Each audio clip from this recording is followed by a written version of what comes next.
Good evening, Rachel. Good evening, Chris. Thanks, my friend. Much appreciated. You bet. And thanks to you at home for joining us this hour. You ready? We're just going to start right in. Deputy Clerk. Change of plea hearing. United States versus Michael Cohen. Counsel, please state your appearance. For the government, Rush Atkinson, who's a prosecutor working for the special counsel's office, stands up and says, "Good morning, Your Honor. Rush Atkinson on behalf of the United States. With me is my colleague Jeannie Rhee and my colleague Andrew Goldstein from the special counsel's office. We're joined by Special Agent Michelle Taylor from the FBI." The judge says, and for the defendant, then we hear from Michael Cohen's defense counsel. For defendant Michael Cohen, Guy Petrillo and Amy Lester. Good morning, Your Honor. The judge says, "Good morning. My understanding is that Mr. Cohen would like to waive indictment and then plead guilty to a criminal information pursuant to an agreement with the government. Is that correct?" Cohen's defense lawyer, "That's correct, Your Honor." The judge, "Okay." The judge then says, "Please state your full name." The defendant says, "Michael Dean Cohen." The judge, "How old are you?" Cohen, 52.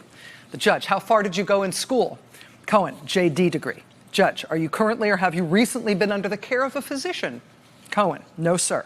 Judge, "Have you recently seen a psychiatrist or a psychologist or had any sort of mental health counseling?" Michael Cohen, "No, Your Honor." The judge, "Have you ever been treated for any psychiatric condition?" Cohen, "No, sir." Judge, "Have you ever been hospitalized for drug abuse or alcohol abuse?" Michael Cohen, "No, sir." The judge, "All right. Does defense counsel have any doubts about your client's competence to proceed?" Cohen's defense lawyer says, "I do not, Your Honor." The judge says, "Counsel for the government?" Prosecutor Rush Atkinson says, "No, Your Honor." The judge then says, "I find that Mr. Cohen appears alert. He has answered the questions appropriately. I find that he is competent to proceed, and we will continue." The judge says, quote, "Mr. Cohen, I want to make sure you understand that you're being charged with a felony offense. Do you understand, sir?" Michael Cohen, "I do, sir." The judge, "The sole count of the information charges false statements. It states, on or about August 28th, 2017, the defendant Michael Cohen in the District of Columbia and elsewhere in a matter within the jurisdiction of the legislative branch of the government of the United States knowingly and willfully made a materially false, fictitious, and fraudulent statement and representation. To wit, Cohen caused to be submitted a written statement to the Senate Intelligence Committee containing materially false statements about the Moscow Project, including false statements about the timing of the project, discussions with people in the company, the Trump Organization, and in Russia about the Moscow Project, and contemplated travel to Russia in connection with the Moscow Project." The judge says, "Do you understand the nature of that charge, Mr. Cohen?" Michael Cohen says, "I do, Your Honor." The judge, "Do you have any questions for me, Mr. Cohen, before we continue?" Cohen, "No, Your Honor." The judge, "Defense counsel, are you aware of any reason why your client should not plead guilty?" Defense counsel for Michael Cohen, Guy Petrillo, says, "No, Your Honor." The judge says, "Are you aware of any legal defense to the charge?" Cohen's defense lawyer, Guy Petrillo, says, "Not that would prevail at trial." The judge says, "Mr. Cohen, are you satisfied with your legal representation up to this point?" Michael Cohen, "Yes, Your Honor." The judge, "Mr. Cohen, are you willing to give up your rights to a trial and all the other rights we have discussed?" Cohen, "Yes, sir." The judge, "How do you plead to the sole count of the information?" Michael Cohen, "Guilty, Your Honor." And then it gets a little confusing. So the judge says, "How do you plead?" Michael Cohen says, "Guilty, Your Honor." Then the judge says, "Guilty or not guilty?" And then Michael Cohen says, "Sorry." And the judge says, "That's fine. Guilty?" And Michael Cohen says, "Yes, sir." He jumped in a little quick. "I really am here to plead guilty. I'd like to just get..." Sorry, were you not done? Guilty. Did I say guilty? But then at this point in the proceedings is where the spotlight really turns on Michael Cohen. And this is a surprise proceeding. Everybody who's there in the courtroom has arrived on short notice. There was no advance press that this was going to happen. The plea says a little something, but now here's Michael Cohen in court really getting to explain, put a little narrative on what's going on here. So the judge, after he's just pled guilty, the judge then turns to Michael Cohen and says to him, quote, "Okay, tell me what it is that you did that makes you guilty." Michael Cohen says, "So if I may stand, Your Honor, if I may stand up for it?" The judge says, "What's that?" Michael Cohen, "May I stand for you on this?" The judge, "You may. You don't need to. The acoustics aren't great. It may be easier if you sit and speak into the microphone." Michael Cohen, "Then that is what I shall do." The judge says, "All right, go ahead." Michael Cohen clears his throat. "Thank you. Prior to the 2016 presidential election, I had been the executive vice president and special counsel to Donald J. Trump at the Trump Organization, a Manhattan-based real estate business. By 2017, I was no longer employed in this capacity, but continued to serve on several matters as an attorney to the former CEO of the Trump Organization, who is now President of the United States. He is referred to as Individual One in the criminal information. As I had in the years before the election, I continued in 2017 to follow the day-to-day political messaging that both Mr. Trump and his staff and advisors repeatedly broadcast. And I stayed in close contact with these advisors to Mr. Trump. As such, I was aware of Mr. Trump's repeated disavowals of commercial and political ties between himself and Russia, his repeated statements that investigations of such ties were politically motivated and without evidence, and that any contact with Russian nationals by his campaign or the Trump Organization had all terminated before the Iowa caucus, which was on February 1st, 2016. In 2017, I was scheduled to appear before the Senate Intelligence Committee, as well as the House Intelligence Committee, concerning matters under their investigation, including principally whether Russia was involved in or interfered in the 2016 campaign and election. In connection with my appearances, I submitted a written statement to Congress, including, among other things, a description of a proposed real estate project in Moscow that I had worked on while I was employed by the Trump Organization. That description was false. I knew at the time. It was false in that I had asserted that all efforts concerning the project had ceased in January 2016, when in fact, they had continued through June of that year. It was also false when I asserted that I had very limited discussions with Mr. Trump and others in the company concerning the project, when in fact, I had more extensive communications. And it was false when I said I'd never agreed to travel to Russia in connection with the project and had never asked Mr. Trump to travel, when in fact, I took steps to and had discussions with Mr. Trump about travel to Russia. He then says, I would like to note that I did not in fact travel there, nor have I ever been to Russia. He says, quote, I made these misstatements to be consistent with Mr. Trump's political messaging and out of loyalty to Mr. Trump. And at that point, it kind of feels like it's over. But it turns out he left something out, something that turns out to be important. And so the prosecution sort of jumps in to fill that in. So the judge at this point says, quote, any further allocution requested by the government? And the prosecutor from Special Counsel Robert Mueller's office, Rush Atkinson, he says, yes, Your Honor. As set forth in the criminal information, which is like an indictment, except you get a criminal information when you plead guilty instead of going to trial.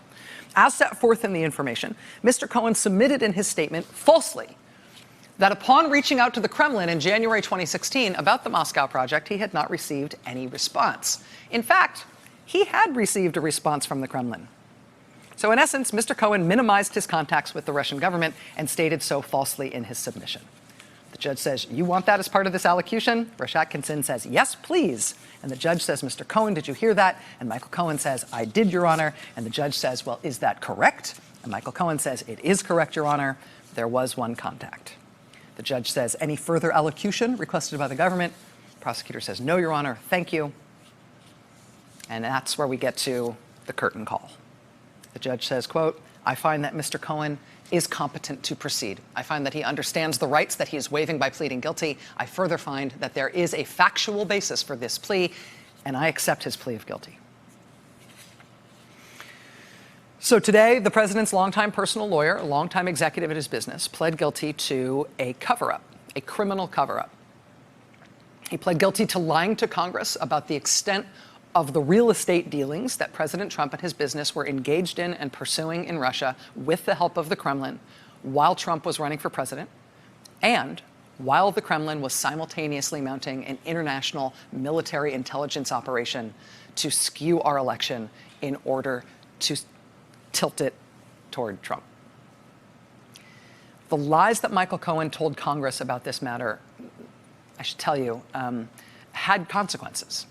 His lies about this Trump Tower Moscow thing made it lock, stock, and barrel into the report that House Republicans produced months ago when they announced they had completely investigated all the allegations about Trump and Russia. Turns out Trump didn't do anything, and it really is all one big witch hunt. Remember when House Republicans came out with that report months ago? Michael Cohen's lies to Congress about the Trump Tower Moscow project made it right into the House Republican report. This is from their report. Cohen attempted to reach out to members of the Russian government in an attempt to make the project proceed, but apparently did not have any direct points of contact. It does not appear Cohen ever received a response from anyone affiliated with the Russian government. Neither President Putin nor any element of the Russian government was actually involved in the project. Those were all lies. But the Republicans in Congress bought them all, hook, line, and sinker. They regurgitated them in unprocessed form as their report about what happened between Trump and Russia during the campaign. Now Michael Cohen has confessed in open court that those were lies. Now, that was just the House Republican report on what happened between Trump and Russia. You might remember the Democrats on the Intelligence Committee, they didn't sign on to that report. They were sort of furious about it when the Republicans issued that report. But you might also remember that the Democrats put out their own report, their own minority report, explaining what they had come to learn, what they had come to believe about Trump and Russia during the 2016 campaign. And it's a minority report. People in the minority in the House have no real power whatsoever. And so it was an object of sort of academic interest, but it wasn't going to go anywhere. Theirs turns out to have been remarkably prescient, though. And one of the things that the Democrats in the House, under the leadership of Adam Schiff on the Intelligence Committee, one of the things that they very helpfully published months ago as part of their Democratic report was this email, which we had never previously seen. And this email shows where the money was going to come from to build Trump Tower Moscow. This is on page 50 of the Democrats' report. It was an email we'd never seen before. It was dated October 12th, 2015, so that's during the Republican primary season, right? It was from Felix Sater, who worked at the Trump Organization, and it was to Michael Cohen, who also worked at the Trump Organization. It was titled, Andrei Kostin, CEO of VTB Bank. That was the subject line of the email. And then in the body of the email, it said this: Kostin is Putin's top finance guy and CEO of the second largest bank in Russia. He is on board and has indicated he would finance Trump Moscow. This is major for us. Not only the financing aspect, but Kostin's position in Russia, extremely powerful and respected. The email concludes, I will call you later to discuss getting the letter of intent signed. And sure enough, within a couple of weeks, on the night of the third primary Republican debate during the 2016 election, that same day, Donald Trump, in fact, signed the letter of intent to go ahead with Trump Tower Moscow,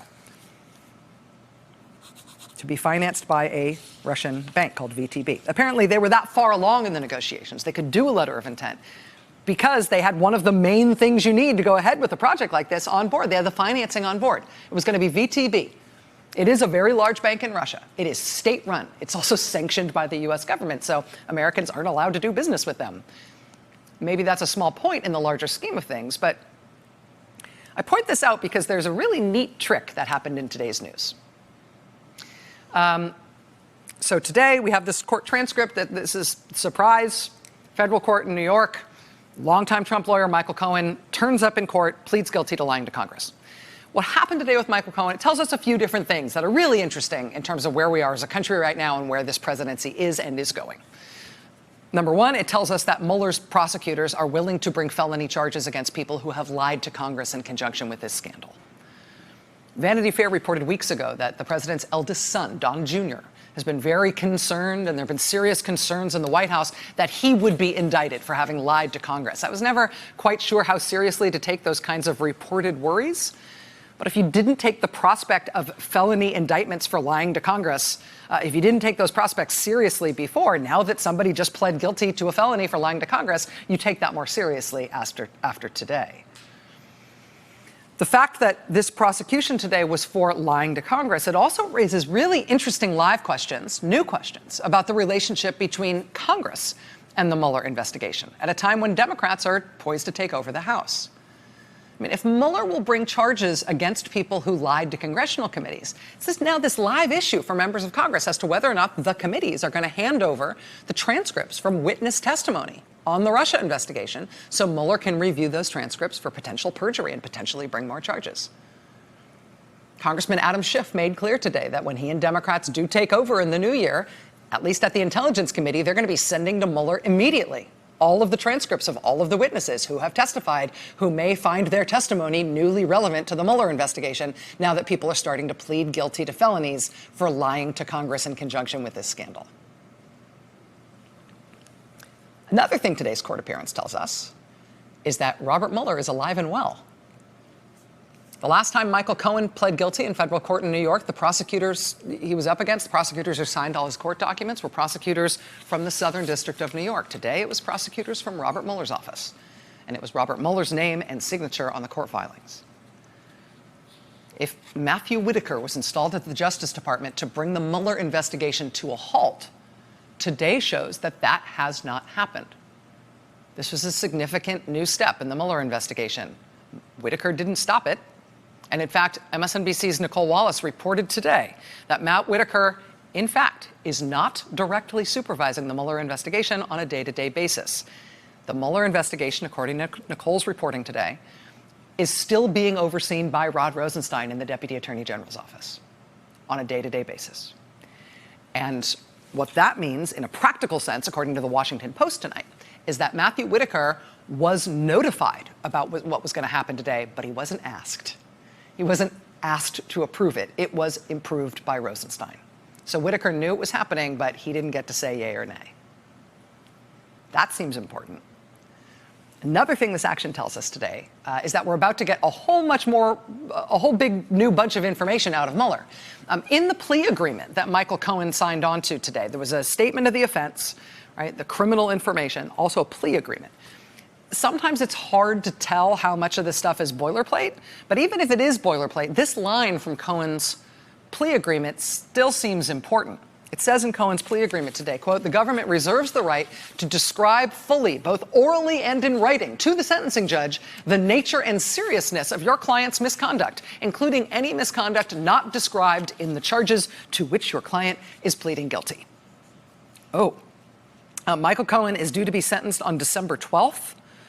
On the previous felonies to which he pled and the felony to which he pled today. The special counsel's office in his plea agreement is thereby reserving the right to tell all in open court on the occasion of Cohen's sentencing, which is in just a couple of weeks.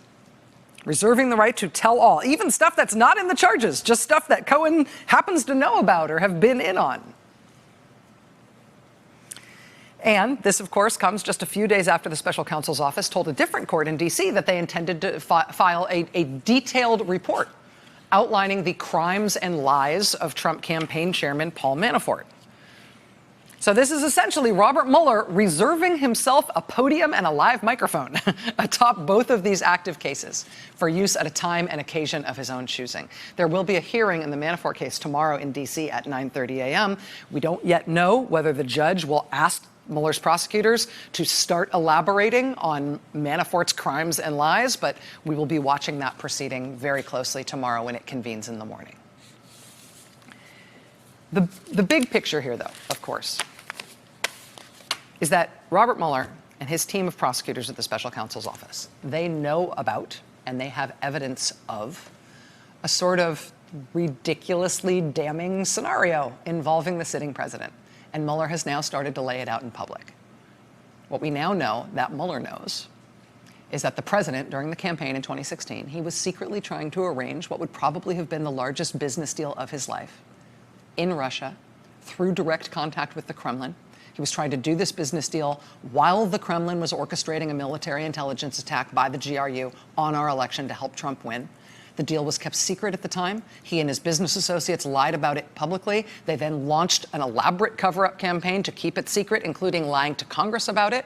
Now that it has been exposed, one big neon question mark blaring on and off above all this revelation is whether there was a direct connection between Putin mounting that attack on our election to benefit Trump and Trump simultaneously trying to do this big real estate deal in Moscow involving the Kremlin. Now, BuzzFeed News had previously reported 6 months ago that when Michael Cohen had discussions with foreign contacts about the Trump Tower Moscow deal, those foreign contacts included more than one person who was directly involved in Russia's attack on our election. Why would you be talking to people attacking the election when you're supposed to be talking about a real estate deal? Why are those two things connected? Tonight, BuzzFeed News follows that up with the somewhat gonzo revelation that part of the Trump Tower Moscow deal was that Vladimir Putin personally would be offered a free $50 million penthouse apartment on top of Trump Tower Moscow, basically to sweeten the deal. Sure, why not, right? It's the least you can do for the guy who's rigging the election for you. What a nice hostess gift. You give me America, I give you a nice apartment, right? This is deal. This is deal, any language. But here's the neat trick about all of this in today's news.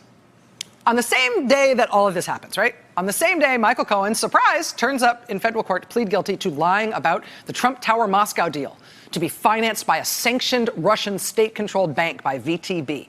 When he turns up to plead on that today, we get all this new information about that deal that the president was secretly involved in, involving the Russian government, the offices of high-ranking officials in the Kremlin, and a state-controlled Russian bank. As we get all of that today, boom. Today, also in Germany, the world headquarters of Deutsche Bank. Here's why that is the other bookend on this remarkable story in the Trump presidency today. Deutsche Bank, famously, is the biggest lender to Donald Trump by far. Long after other banks would turn off all the lights and pull the drapes and pretend like they weren't home when he came knocking, Deutsche Bank was happy, somewhat inexplicably happy, to keep funding Trump and his business to the tune of hundreds of millions of dollars, even after he had, forgive me, screwed them multiple times. Deutsche Bank's bounteous, florid, over-the-top generosity toward Donald Trump has always been a little bit of a fiscal mystery. Why were they so willing to shove money in his direction? That led to questions about where the money came from that they were so willing to shove in his direction. Deutsche Bank last year got nailed for laundering a gigantic amount of money out of Russia, like $10 billion. $10 billion. And it was $10 billion from VTB. Now today, as Michael Cohen is pleading guilty to lying to Congress about the VTB-financed Trump Tower Moscow project, Deutsche Bank's world headquarters got raided in what is said to be fallout from the Panama Papers leak. In the Panama Papers leak, Deutsche Bank was accused of more Russian money laundering linked to VTB. So that's the news god's neat trick today. They make it pretty easy to follow the dots when there's only two dots, right? I mean, if Russia wants to buy itself a US president, they need to figure out how to screw up our election, and they need a candidate that they have compromised to win that election. Go back to the fracking Christopher Steele dossier. How was Russia reportedly trying to compromise and cultivate Donald Trump for years? By offering him lucrative real estate deals in Russia. Perhaps a little something arranged with Kremlin help. You need financing from a state-controlled Russian bank? The Kremlin can help with that. And hey, if that state-controlled Russian bank is involved in massive criminal money laundering schemes with the bank that bankrolls you and your business, hey, you know, who's ever going to know about any of it? Just lie. They'll never be able to track this stuff down. Well, now today, we're learning that they have tracked it down. Trump told the New York Times months ago it would be a red line for the Mueller investigation if they ever got into his business and his business finances. That red line is crossed. We are past it. We are Wile E. Coyote having run off the edge of the cliff, afraid to look down. Or maybe that's the president out there. And I don't know if he's capable of looking down. But this thing has entered a whole new phase. Stay with us. Hey there, I'm Chris Hayes from MSNBC. Thanks for watching MSNBC on YouTube. If you want to keep up to date with the videos we're putting out, you can click subscribe just below me or click over on this list to see lots of other great videos.